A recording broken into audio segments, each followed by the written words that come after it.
Let's see the important questions. Let's try to answer them and then we will see how it goes. So the first question is the ballet of East and West was written by. कुछ नए नए questions लेकर आएंगे तो उसी series में है ये. Answer is Rudyard Kipling. The ballet of East and West was written by Rudyard Kipling. So this ballet was basically a poem which was published in the year 1899, and it is a very important poem. The first line of this ballet is very important. And what is the first line? Oh East is East, note कर लेंगे सभी साथी, and West is West. Okay. And never the twain shall meet, and never the twain shall meet. ठीक है, बहुत important point है guys. Oh East is East and West is West and never the twain shall met. Twain means दोनों, both the things. ठीक है, so the answer is Rudyard Kipling. Very important poem, the ballad of East and West. Rudyard Kipling को हम और क्या बोलते हैं guys? हम लोग जानते हैं is the first author to win the Nobel Prize in English literature. He the first English author rather, and also youngest author to win English Nobel Prize. Most importantly, Kipling is known as the apologizer, okay, because of his famous kind of attitude towards the colonizers. He is known as the apologizer of the Western world. He is also known as, guys, this is very important, he is also known as the writer of the poem If. Please note, if poem इनकी आ रही है आपके exams में. इसके अलावा guys बहुत important point क्या है कि इनका जो है व्हाइट मैन्स बर्डन, बहुत बार पूछा गया क्वेश्चन है white man's burden. Rudyard Kipling one of the greatest short story writers भी हैं. तो व्हाइट मैन्स बर्डन ये टर्म इन्होंने कहाँ दिया और कौन सी पोएम में दिया? प्लीज आप लोग जरूर लिखिएगा, देखिएगा, बताइएगा. ठीक है, तो ये एक कोलोनाइज्ड टर्म है, पोस्ट कोलोनियलिज्म के अंदर हम इनको पढ़ते हैं. ठीक है, आइए गाइस दूसरा क्वेश्चन लेते हैं. The English and Scottish popular ballet is a collection by. Very important, every question in this PDF is telling us a story. So guys, this is a very important section. The English and Scottish popular ballets were written by F.G. Child. Please note कर लेंगे, बहुत important question है guys. F.G. Child ने लिखे हैं, ये ballet collection हैं, बहुत important. और ये आपके जो हैं अमेरिकन हार्वर्ड यूनिवर्सिटी के प्रोफेसर हैं. He is a professor of American university called as Harvard University. Note कर लेंगे, ये ब्रिटिश नहीं है. He was a American and he is the first professor of English in Harvard University. HARVARD, Harvard University के first professor हैं English में, America से.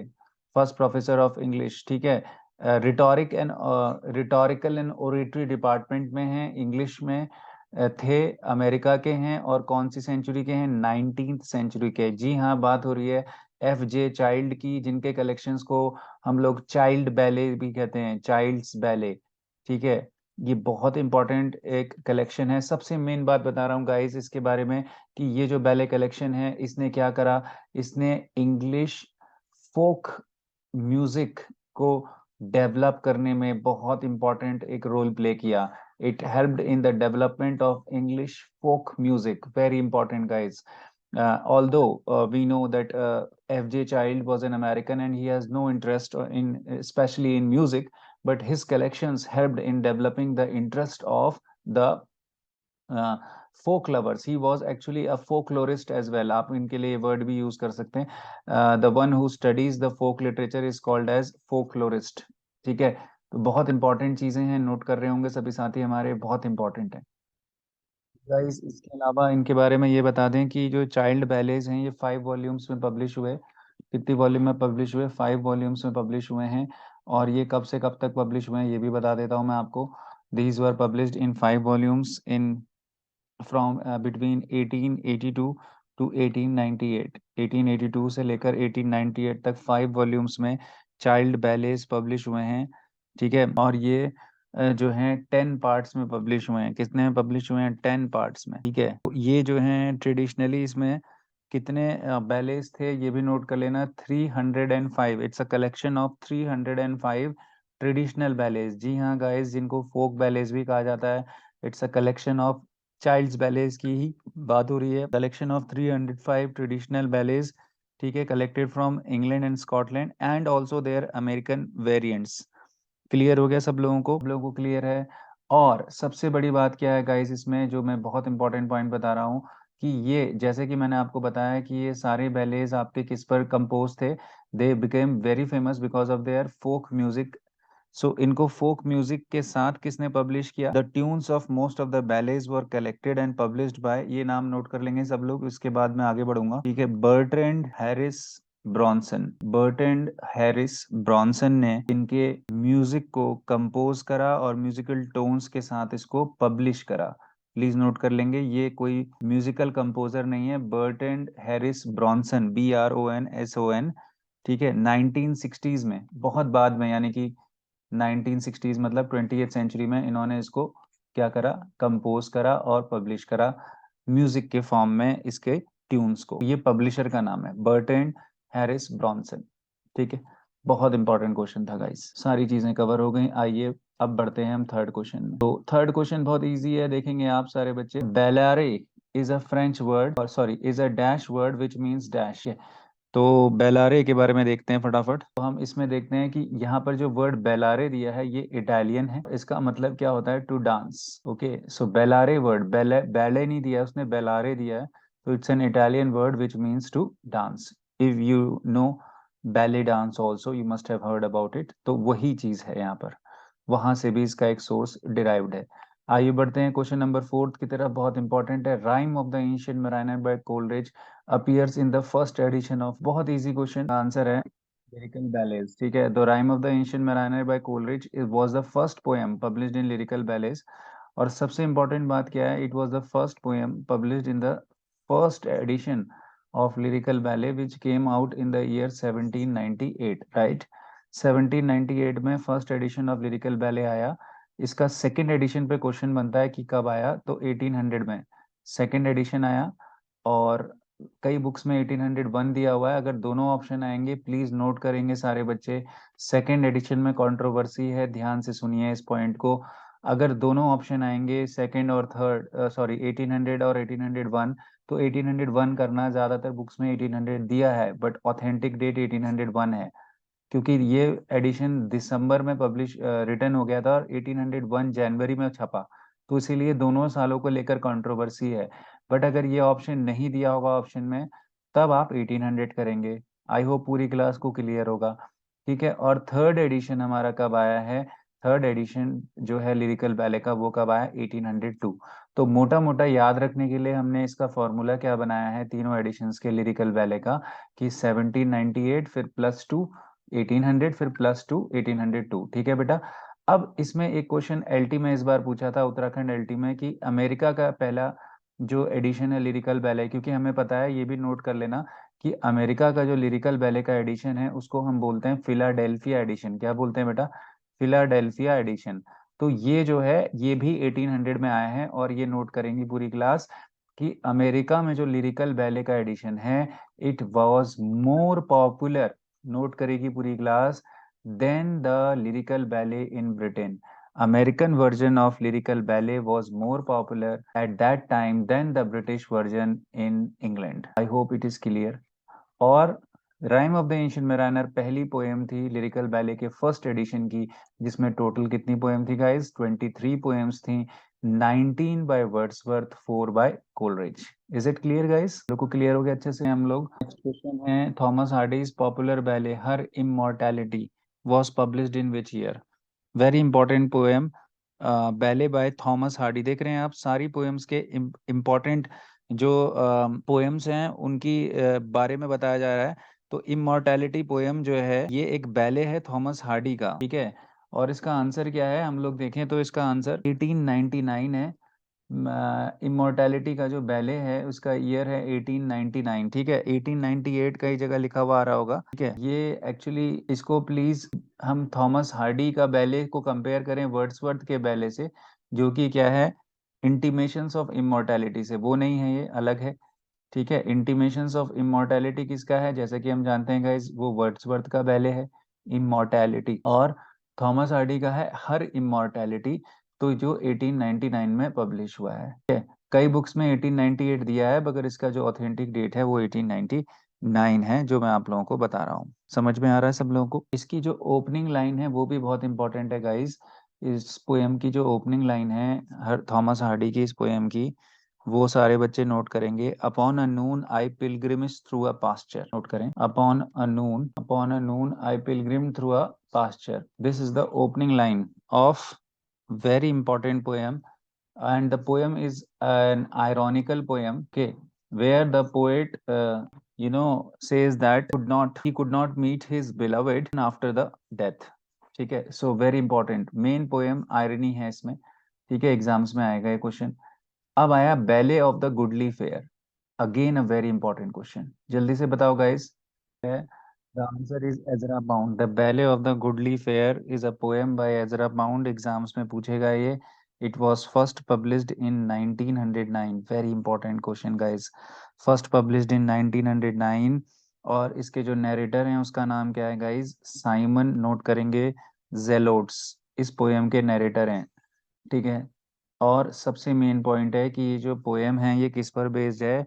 It is based on the crucifixion of the Jesus. Please note करेंगे, it is based on the crucifixion of Jesus. ठीक है, exam में आएगा ये क्वेश्चन, क्रूसिफिकेशन ऑफ जीसस। बहुत बार ये क्वेश्चन आया है गाइज, और इसमें द गुडली फेयर जो ये वर्ड है इसका मतलब क्या है? The companion, the good companion. ठीक है, और इसके बारे में एक चीज और लिखेंगे कि this poem was written by Ezra Pound in response to, जैसे लिखा रहा हूँ वैसे ही नोट कर लेना बेटा। इन रिस्पॉन्स टू, एक इंग्लिश में एक वर्ड होता है, ये वर्ड नोट करेंगे कैपिटल में सारे बच्चे। इफिमिनेट, कैपिटल लिख रहा हूँ, जैसे लिख रहा हूँ वैसे ही नोट करना है। EFFEMINATE, effeminate portrayals. Effeminate means related to when a man is shown as female, when a man is shown as female या फेमिनाइन क्वालिटीज। ठीक है, तो फेमिनाइन क्वालिटीज को देखते हुए अगर किसी मैन को दिखाया जाए उसको एफिमिनेट कहते हैं। समझ में आया? In response to the effeminate portrayals of Jesus, जो जीसस है उनका एफिमिनेट पोर्ट्रेयल्स करे गए थे, कि एफिमिनेट मीन्स उनको फेमिनाइन क्वालिटीज ज्यादा दिखाई दी गई, उसके रिस्पॉन्स में इन्होंने ballad of the goodly fere बनाया है। क्लियर हो गया सब लोगों को? और इसकी ओपनिंग लाइन, हर पोएम की जो इंपॉर्टेंट बैलेज हैं इनकी ओपनिंग लाइंस भी मैं बता रहा हूँ ताकि आप लोगों को क्या करे कि सारी चीजें याद रहें। ठीक है, नोट करें। Had we lost the goodliest fair, the priests and gallows trees. Had we lost the goodliest fair of all for the priests and gallows tree. Very important. Simon Gillots बोल रहा है यहाँ पर, फेयर का मतलब met होता है, companion होता है। 1909 में ये कंपोज हुआ है बैले। बहुत इंपॉर्टेंट इन्फॉर्मेशन है सारी। So the following ballets was written by A.C. Swinburne। देखो, सबसे पहले तो A.C. Swinburne की एज लोकेट कर लेते हैं। ऐसे राइटर हैं जो हमारे एग्जाम्स में जनरली हमसे मिस हो जाते हैं। एसी स्विनबर्न एक विक्टोरियन एज के पोएट हैं, इनके एग्जाम्स में क्वेश्चन बनेगा ही बनेगा। इनको most lyrical of the Victorian age कहा जाता है, most lyrical poet of Victorian age कहते हैं हम इनको। ठीक है, और सबसे बड़ी बात क्या है कि स्विनबर्न जो हैं जाने जाते हैं अपने जो association with pre Raphaelites also. So Swinburne के लिरिकल एलिमेंट्स हैं इनमें। और सबसे बड़ी बात है कि इनका जो क्वेश्चन का आंसर है कि which ballad was written by Swinburne is a ballad of burden. ठीक है, a ballad of burden, it is a, you can say a very sad poem. ठीक है, addressing to a pleasure seek, sad poem. ठीक है, addressing sad poem, addressing pleasure seeking women, pleasure seeking women को address करती हुई poem है ये। और किसकी बात करती है ये poem? Again you know carpe diem, इसका थीम क्या है? Carpe diem. कार्पे डीम पूरी क्लास को पता होना चाहिए। कार्पे डीम क्या है? CARPEDIEM। Carpe diem means, again we know that seize the moment, that means time is short, life is short, so let's enjoy the life। so carpe diem इस poem का theme है, इस ballet का theme है। A Ballet of Burden, it's a very sad and tragic poem addressing a woman who is a pleasure seeker, and the poem talks about that the lust or the sexual power is universal, but the true love is personal and it continues even our body retires, even when we become old, still the true love continues. So the poem is also all about the true love. Let's look at question number 8।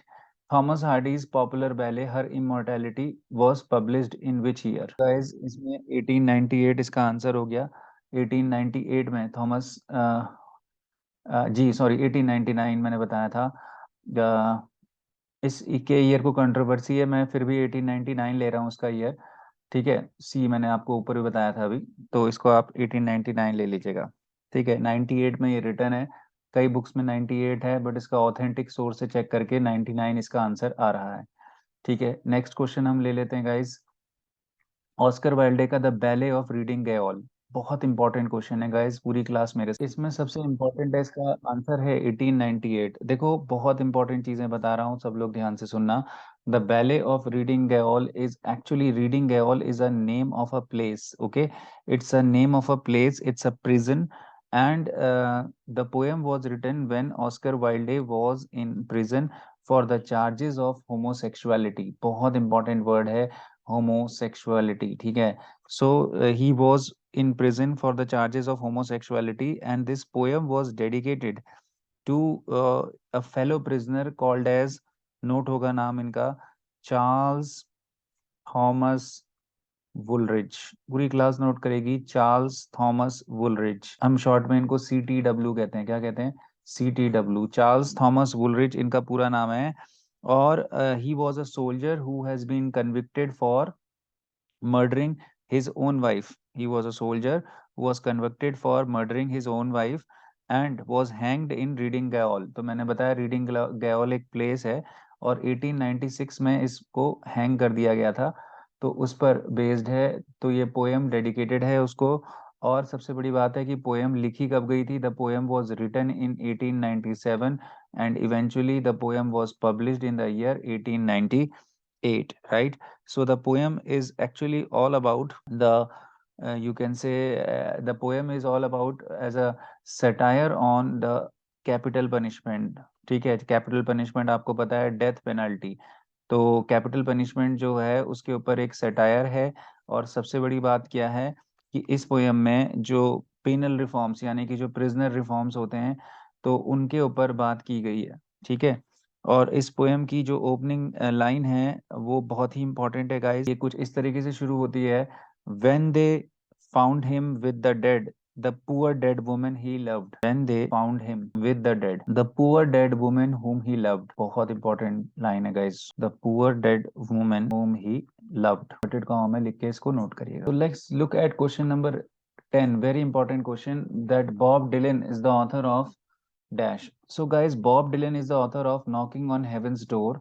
Now this is a very famous folk song, and Bob Dylan is known as one of the greatest American folk singer of 20th century। Bob Dylan actually wrote this very famous song in the year 1973। It's a ballet, of course. And we know, guys, and if you don't know, it's a very important information, that Bob Dylan received Nobel Prize in Literature. Okay, he is actually a Nobel Prize winner in literature in the year 2016, and his famous ballet collection is Knocking on Heaven's Door। So Bob Dylan is known as the greatest, one of the greatest contemporary American folk singer, as well as a folk writer, folk lyricist. Okay, and his two important songs, which may be asked, these are of course ballets. I keep on repeating this point because we are reading all these topics under the ballets. So the one is Blowing in the Wind, very important. The Answer, My Dear Friend, is Blowing in the Wind, very important.